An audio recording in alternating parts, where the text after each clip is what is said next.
It's 12 o'clock by my time. Is that right? By your time? Shall we kick off? Yes. Great. Fabulous.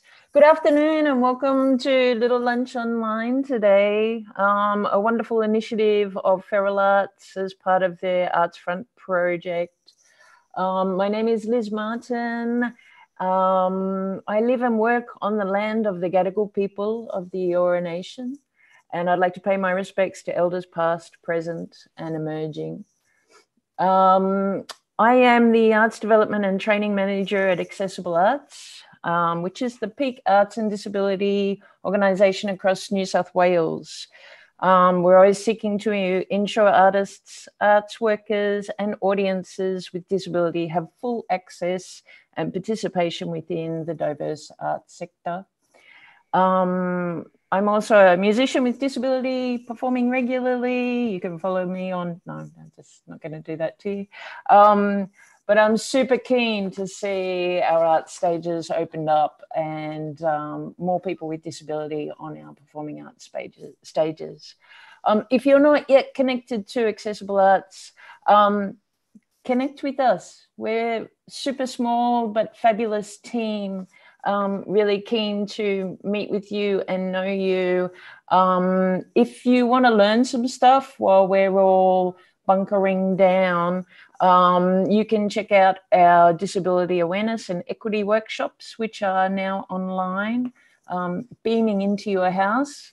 And of course, we've got all the current funding opportunities open to artists, both with and without disability, up on our websites and social media pages. So yes, do get in touch.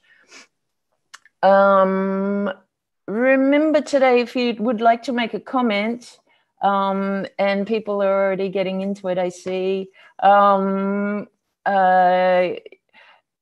Feel free to jump on into the chat and make some comments there. I have some housekeeping notes to remind you that this session is being recorded and will be available for viewing online afterwards at www.llol.com.au. We will be sticking to the 30-minute time frame today because of both Auslan signing and captioners, so we'll have to clock off bang on 12:30. Please feel free to introduce yourselves in the chat and say whose country you are on today. To access the live captioning, just click on the captions icon at the bottom of Zoom. We also have Susan from Auslan Stage Left. And if you'd like to see Susan big and bold on your computer, just click on her video and then pin it. And yes, if you have any questions or comments, please feel free to throw them into chat. Please keep your mics muted unless we invite you to unmute. And if there are any tech probs or feedback, please contact Artsfront at email contact@artsfront.com. That's my blurby beginning to this session. I'm so delighted and excited to introduce you to a brilliant award-winning writer, a Wongaiibon woman from the Napa-speaking nation, a wheelchair user, a fabulous storyteller, and probably one of my all-time favorite writers, Gail Kennedy. Oh. Gail,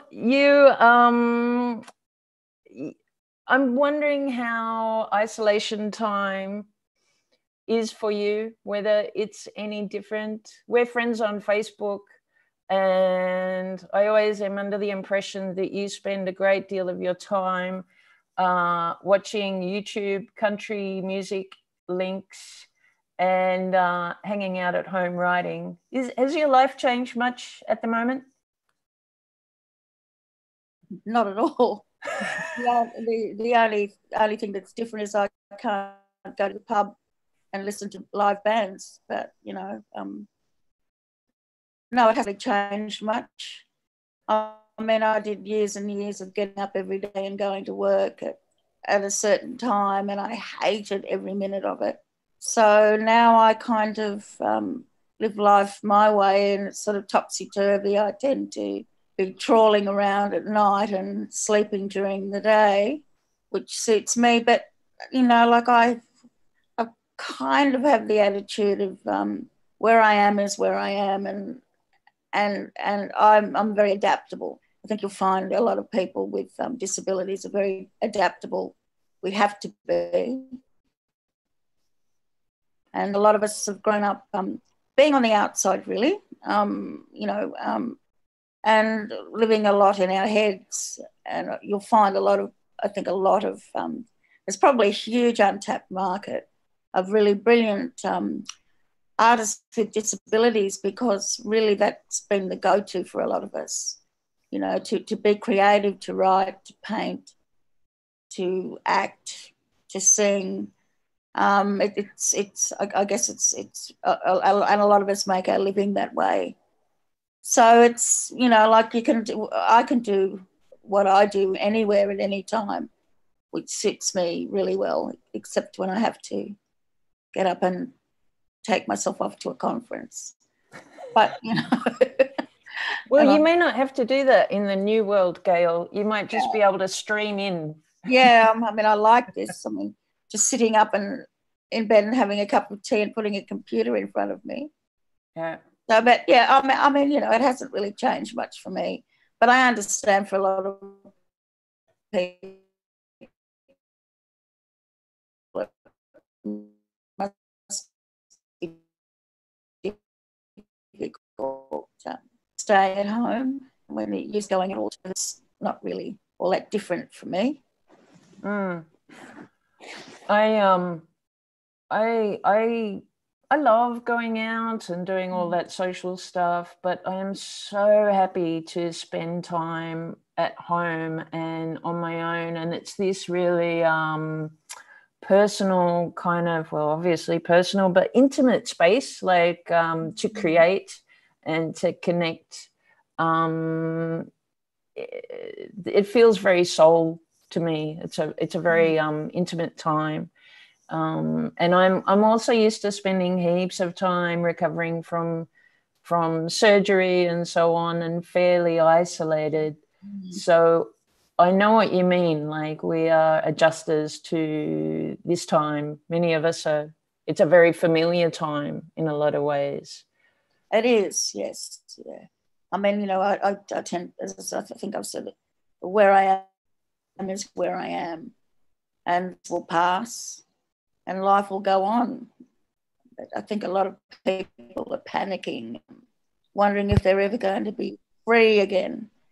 But I'm hoping that this kind of time out will give people a little more empathy for those of us that are isolated. I mean, I'm isolated a lot of times because I choose to be. I mean, I can go out whenever I want, but there are a lot of people who can't do that. I mean, I'm hoping that this time, I'm particularly hoping that, I see from my window outside, out into the park, and also the window out at the front of my house, like gatherings of white people being moved on, and gatherings of white children being moved on, and hearing them afterwards being horrified and outraged. And I feel like opening the window and going, well, now you fucking know what we've got to go through. Which is basically, like, we've been Black people the world over and First Nations people the world over. That's our daily life. Being driving around and being pulled over by the police basically just because you're Black. So I'm hoping that maybe people will realise that this is reality for us all the time. I'm hoping that this time will teach people a little more empathy, and that it will teach them that hey, we're all human beings, and we really need to start standing up to the powers that be and say, stop stop treating Black people and First Nations people as different entities, because now they will know. I mean, I know from hearing the outrage at the front from the Lululemon squad, just how outraged they are. I was just standing on how, and so one would hope that they would perhaps learn a little empathy. Yeah. But, I mean, perhaps I'm just living in hope. I mean, I think for a lot of people, it'll just be life as it will go on as it has before. But I think there's probably a few people out there that will take these lessons to heart. Yeah, I'm hoping too that we'll learn and take this time to reflect and build awareness between each other and chill out a little. Yes. Wow, really, we can slow down a little bit. God, yes, and the panic buying. I mean, we're living in Australia, not in the wilds of Ethiopia. I mean, it's not as if, I mean, this whole panic buying of toilet paper, I mean, I was thinking, these people are going to get over this, but no. Every day you'd go in there and you couldn't get things like pasta and toilet paper. Yeah. I'm going, why? Yeah. Poor old people, being driven around all hours of the morning trying to just, find a toilet paper. I have a connection, and I wound up getting a few large packs and giving them to my support worker to deliver to the old people that she looks after. Just saying, just take them to them, because I can't bear the idea of it, but I found a lot of selfishness and greed really. It was really surprising to me that people would behave in such a manner. Yeah, well, I guess fear will make you do the strangest things. Well, exactly. And I think I wrote something maybe a couple of months ago that, civilization is a very thin veneer. It doesn't take much at all for people to start acting like absolute arseholes. And I think we've seen this, this whole business of, Australia and mateship, and we're all in this together has been shown to be not so true. The emperor has no clothes. So it's been a bit of a learning curve for me. See this kind of behaviour. Very. One of my favourite things to do during COVID, or regardless of COVID, pretty much at any time, one of my favourite things to do is hang with friends, be it on Zoom or on the phone, or from a safe 2-3 minute distance in the park. But hang with friends and swap stories and tell stories and try to outdo each other and laugh and make each other feel better and kind of hold each other up a little bit. And when I read your book, Me, Antman and Fleabag, that's exactly how I felt. I felt like I knew you. Which I didn't at the time, but I felt like I knew you. I felt like you were my new best friend, and like we were just spending time having a yarn together, and you were letting me into your life and your experience, and so much I could relate to. Yeah. So we are nearly halfway through, so I should shut up and ask you, Gail, would you please read to us a story from your short story book there? I'll read the first story, which is actually how the book actually started. I wrote this for the Inner City Life competition and it won. But I liked the characters so much that I just decided to keep going. So this one, it was all about how black fellas keep getting moved along all the time when they're just sitting down in the park. They just want to, have a picnic, have a glass of wine, the dog run around, and, the police are always always moving them along. But I live in Balmain and I'm down at the park all the time with my dogs and we're not being moved along. And the white people were drinking and wine, but they were drinking them in fancy bottles and everything. So I just wrote this as part of it. And I was gobsmacked when it won, but it kind of started the book off and my career, really. So it's called How to Drink in the Park. Me, Antman, and our mongrel Fleabag like partying outside. We both come from the bush. Me, I'm a New South Wales desert girl, and Antman's mob are river people. 'Cause we ain't got no river or desert here in the city, we like sitting in the park, yarning, having a charge, playing country music. We don't cause no harm. Try telling that to the coppers. As soon as they see us, they start growling. They say, no drinking here, no music.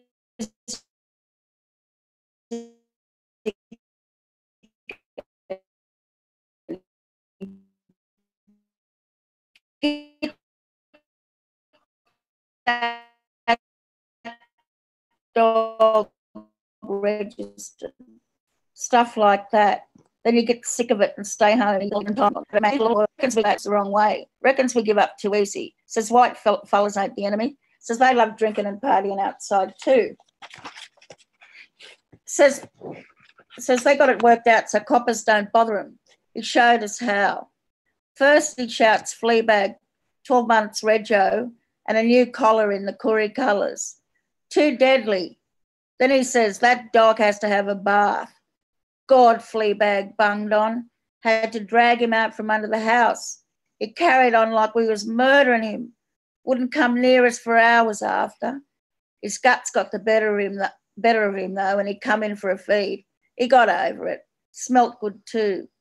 Then we got an esky and a couple of fancy bottles of wine. Damien reckons no casks or flagons. Besides, the bottles got twist tops now, so once you're finished, you fill them up with cheap stuff for next time. We pack a nice blanket and a picnic. Nothing fancy. Bread, cold meat, tomatoes, a big old lamb bone for Fleabag. We pile in Damien's car and head to Balmain. Damien lives there too. We pull up at this deadly park right on the harbour. Antman and me are a bit nervous, but Fleabag's out of the car and belting across the grass like there's no tomorrow. There's heaps of other dogs there, but that's okay because he's got his nuts cut out a couple of years ago, so we don't go blueing no more. We get the stuff out of the car, spread the blanket with the tucker, glasses and wine on the grass, and sit down, still nervous. Then we see all these white fellas. They're all sitting around with wine, beer, and tucker too. They're having a laugh. Kids and dogs are running around. There's no trains. The harbour's shining. Boats everywhere. We pour drinks, make sandwiches. People smile at us. They pat old Flea and fuss over his fancy collar. He laps it up. And there's no coppers in sight. Antman grins. Makes you want to sing, eh, Titter? Sure does, I say, and whack old Slim in the CD player. We know the drill and go every week now. Flea's used to having a tub too. Knows he's going to the park afterwards. Anyway, when we get sick of city life, we go out bush, sometimes to visit my mob or sometime Antman's. Ant's the builder and he goes wherever one job finishes. I do bar work or waitressing, so I ain't tied down either. Fleabag just comes along for the ride. That's the first one.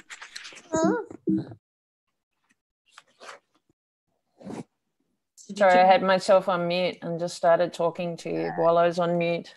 I love that one. Where can people get copies of your book, Gail? Any bookshop can order it, or it's still available online. Yep. It's in its second edition now, so. It's in the second edition, did you say? You can buy it anywhere, really. Just you can buy it, but I like to use it. Yes. I kind of like it to be bought from bookshops like Glee Books. Oh, yep. Or, Australian booksellers. Yep. If at all possible. And not Amazon. Yeah. When I first read your book, I went back online and then ordered a whole bunch and then gave them all away and then gave away my own copy. So I need to order another copy. So I'm going to do that. What are you working on at the moment, Gail? At the moment, I'm trying to finish a memoir. It's taken me a long while because I found it very, very emotionally draining. I mean, I usually write fiction, and I've had to basically face up to a lot of things that I went through when I was a kid. You know, like it will stop when I'm about 21. So, and it's written in 3 parts. It's not just what I went through, but my parents as well, you know, having their first child ill and basically away from them for 2.5 years. And, you know, me turning up a stranger and to them, and they're strangers to me. And so it's, yeah, I'm, you know, I think I needed about another 6 months or so that I can finish it. So we'll see how we go. I mean, I went through very different phases of how I was actually going to write it. And I'd start, stop, it wasn't working. But now I've found a way that works. So basically, thank you, Helen Garner. I read one of her books and then I just sort of thought, oh, that's how I should be doing it. Yeah. More vignettes than. Yeah. Yep. Oh, I can't wait to read it. Sarah Hubolt has just asked there whether any of your stuff is available as audiobooks. No, I've always wanted to do this as an audiobook, but I'm not really sure how to go about it. Yeah. I don't know that Australia really knows what to do with this book. They're not really sure because, you know, look, we've got black fellas in there drinking and having a good time and a bit of a toke here and there, and it's and people overseas get it, and most Australian people get it. I mean, it's meant to be a window into the world, our world, non-Aboriginal people, and it's a book where, well, my mob and other Aboriginal people can see themselves. It's also a bit of a love letter to the Aboriginal men that I grew up with, because I found that Aboriginal men and black men in general tend to be demonised. And I find that very distressing, because that's not the kind of men that I grew up with, not the kind of men that I know. So that was really one of the reasons why I wrote the book in the first place. But I'd also like to do maybe another part 2 of me, Antman and Fleabag. And I'm also trying to put together a one-woman show to maybe go on to maybe the Sydney Festival or something, because I think that I have an unusual story, and I'd like to have some music and, you know, probably work with the drama too, but that's something that I'm looking at now as well. There's offers coming through, Gail, just so you know. You've got an offer here. Lachlan would love to record you reading it. I think there's also a couple of comments that people are ready to hear it. They're ready to hear your voice. They're ready to hear the stories as an audiobook. So maybe that's actually may well be a great idea. I think it would be great. I mean, it comes alive when it's being read. A lot of people don't.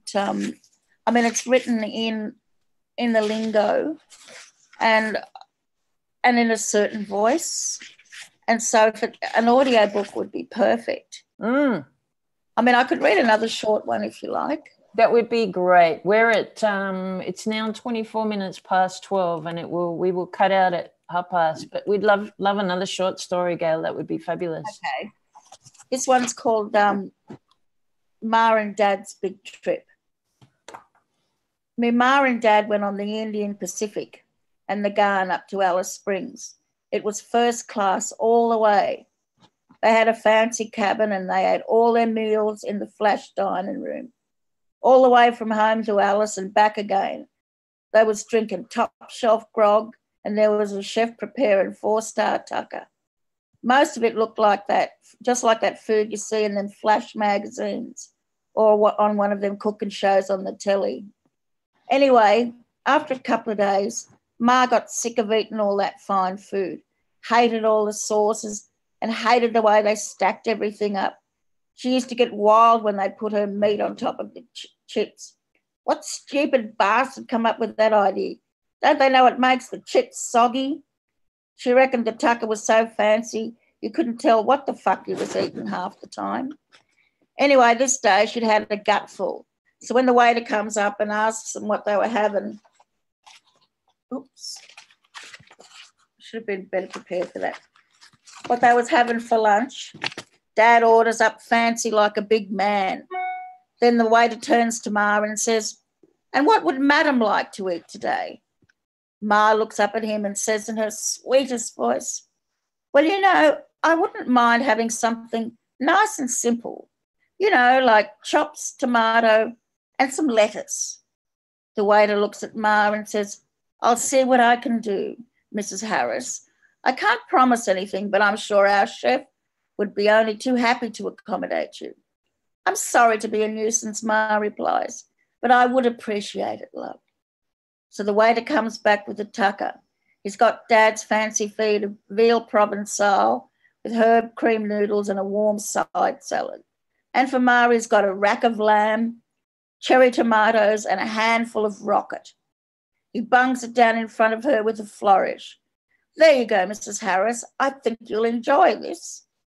After the waiter leaves, Ma looks down at the tucker in disgust and starts poking at it and moving it around on her plate. "Look at the size of these fucking tomatoes, will you?" she says to Dad. "And what kind of lettuce is this supposed to be?" "I don't know, Beryl. Anyway, stop making a fuss and eat the fucking thing."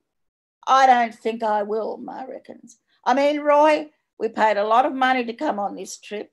You think they could serve up some decent-sized tomatoes? And another thing," she says, turning the rack of lamb this way and that, "would it have killed him to cut up the chops?"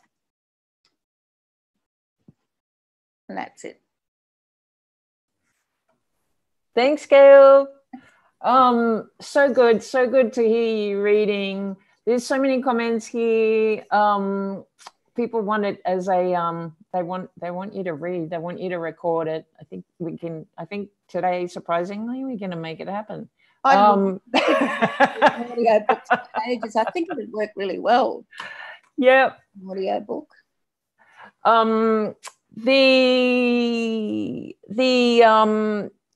The short book that Gail's been reading from today is called Me, Antman and Fleabag. Please jump online straight after this and order a bunch of copies from your local bookstore. That way you support the local bookstores and you support Gail Kennedy and brilliant Australian writers such as Gail. So good. Thank you so much, Gail. It was just such a pleasure to hear you reading. There is Hot Brown Honey is back for tomorrow's lunch. So see you here again tomorrow at midday. Love your work, people. Have a great time out there. Take care. Stay safe. Eat too much. Thank you, everyone. Thank you for coming. Thank you. Bye. Now what happens? Does it just stop? It just goes on forever, Gail. No, I'll stop the live recording.